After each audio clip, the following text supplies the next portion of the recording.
Hello and welcome to World News here on TVP World. I'm Diana Skaya.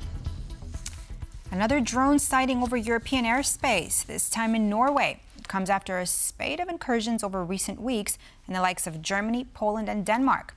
Officials say these are no coincidence, putting the blame at Russia's feet. Pavel Chaskovsky reports. This time it was Norway. A reported drone sighting disrupted the operations of Oslo International Airport. This incident follows a halt of Lithuania's main airport on Sunday after dozens of hot air balloons used by cigarette smugglers breached the country's airspace coming from Belarus. The incident affected about 30 flights. Early data shows that around 6,000 passengers were impacted. And in recent weeks, other European countries, including Germany, Denmark, Sweden and Poland, have experienced similar incursions attributed to Russia. A pattern rather than a coincidence, according to Polish officials. These are no chance events. There are too many of these incidents. They affect sensitive areas. For us, this is a clear signal to urgently ramp up defense capabilities of our critical infrastructure against drone attacks. We strongly condemn Russian provocations targeting the European Union member states, including incursions into their airspace. And these incidents are a recent addition to Russia's arsenal of disruptive strategies. This is more of this gray zone type of activity. We keep talking about this, that the Russians are active in the gray zone. They're active in what we call hybrid warfare, and it's intensifying. For some of these Russian measures, such as the use of balloons, NATO has no playbook. We don't train our fighter pilots to act against these kinds of targets, balloons specifically. In this case, we train them to fly air policing patrols. In some areas, individual countries are fending for themselves. After last week's disruption at the Munich airport, Germany was to install a laser system to ward off incoming drones. Denmark banned all civilian use of drones for a week when Copenhagen held the European political summit. A more unified response is also brewing, though, in the form of a drone wall, an allied network of drone detection and interception systems. All this does not mean, though, that NATO is now defenseless against such incursions. Finnish Minister of Foreign Affairs Elina Valtonen told TVP World that NATO's answer to the incursions was the right one. I think the response that NATO has operationally been able to produce is exactly the right one. And this is, of course, something we should be continuing on. But as Russian disruptions intensify, NATO's responses should too. Pavel Trzaskowski for TVP World. U.S. President Donald Trump has said that he has, quote, sort of made a decision on whether to supply Tomahawk missiles to Ukraine.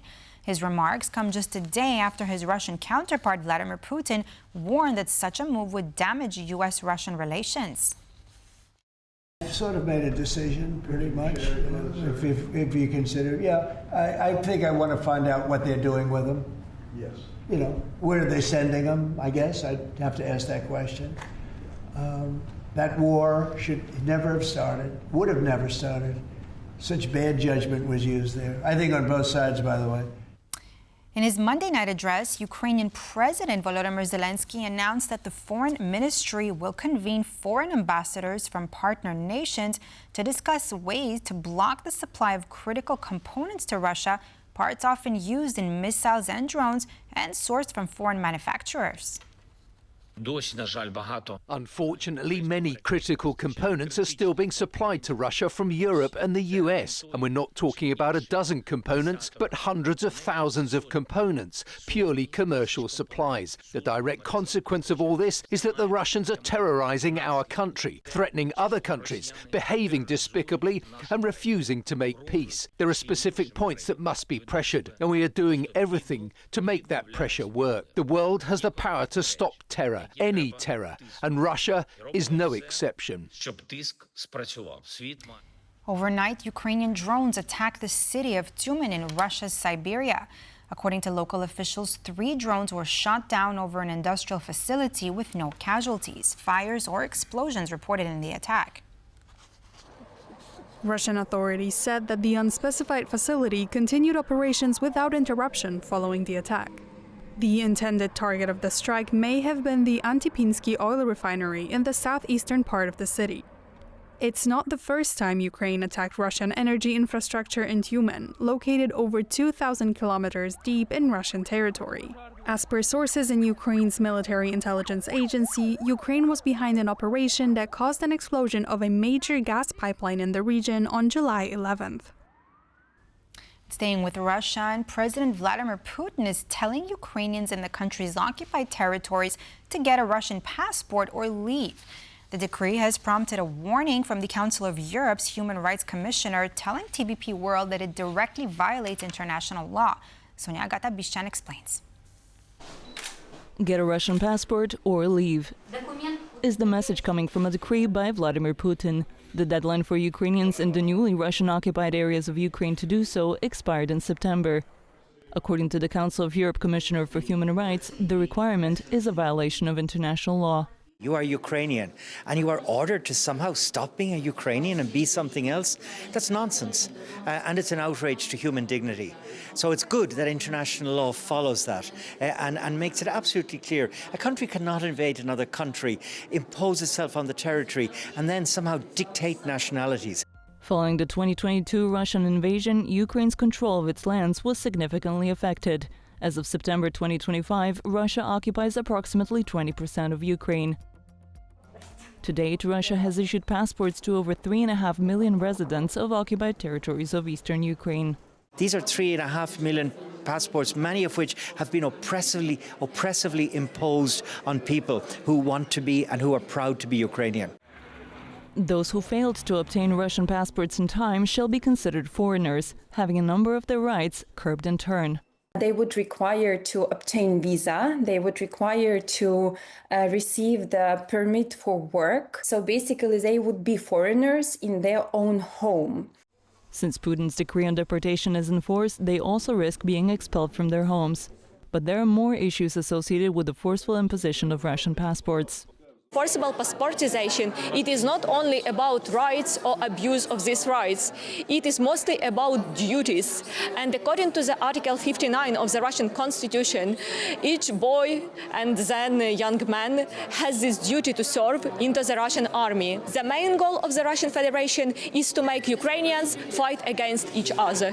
And conscription of Ukrainians into the forces of the Russian Federation would be a war crime. According to human rights experts, the forcible imposition of Russian passports threatens Ukrainian identity itself.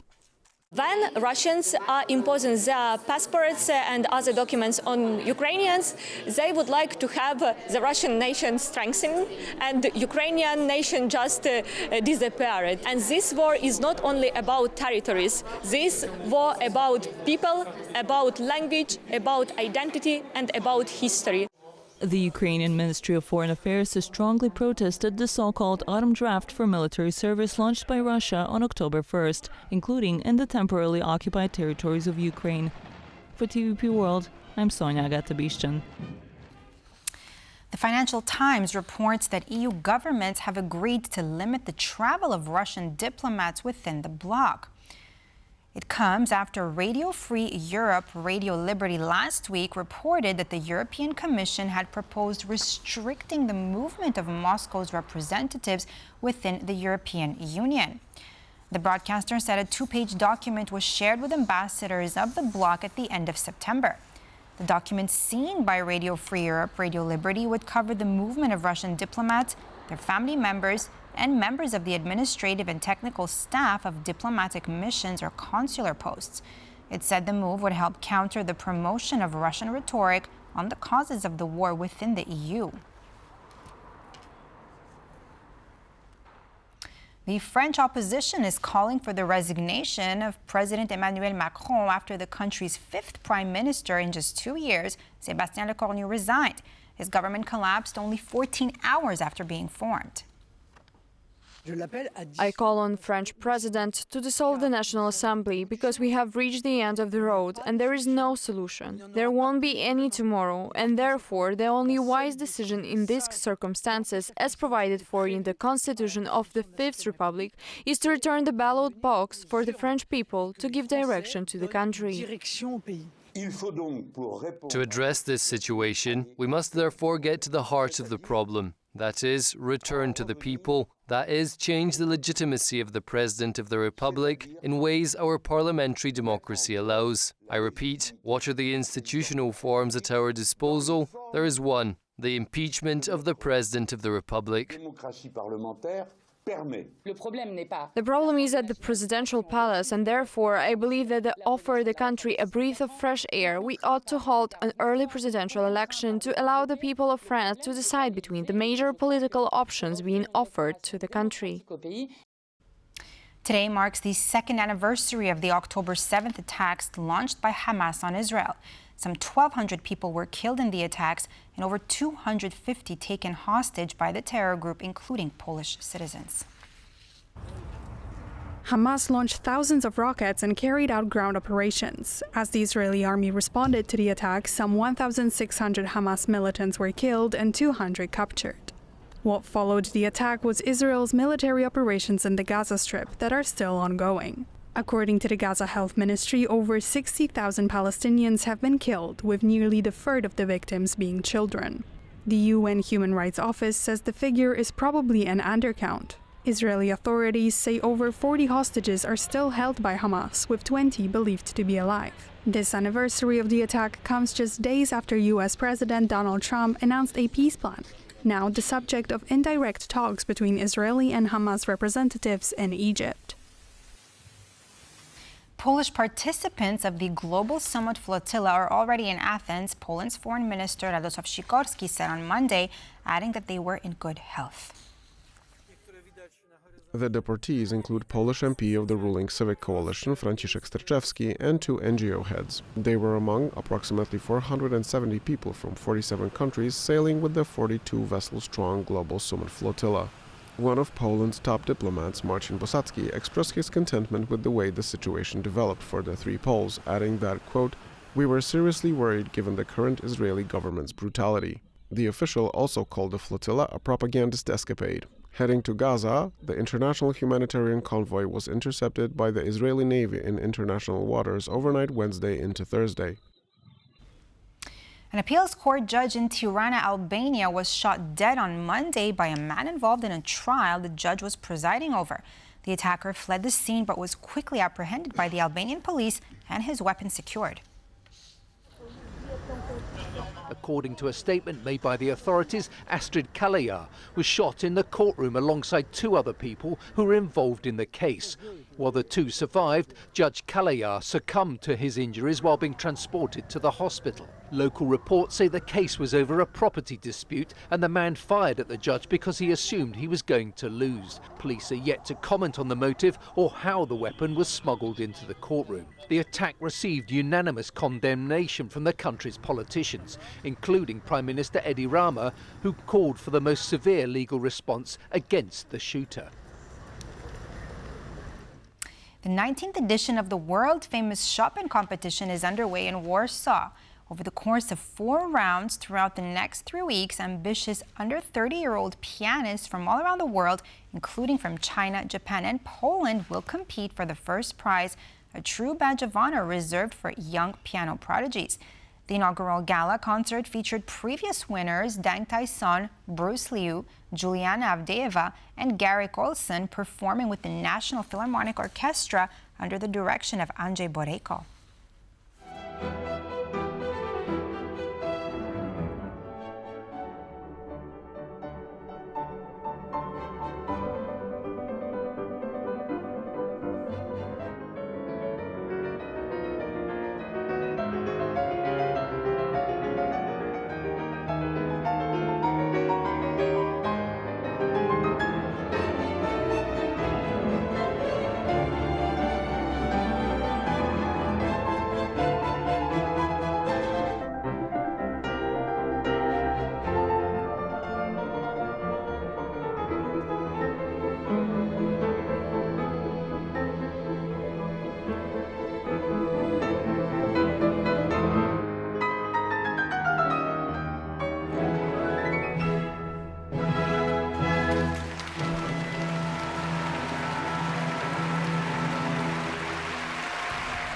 And on that note, we end this edition of World News here on TVP World. I'm Diana Skye. Thanks for watching and stay with us for more news and features.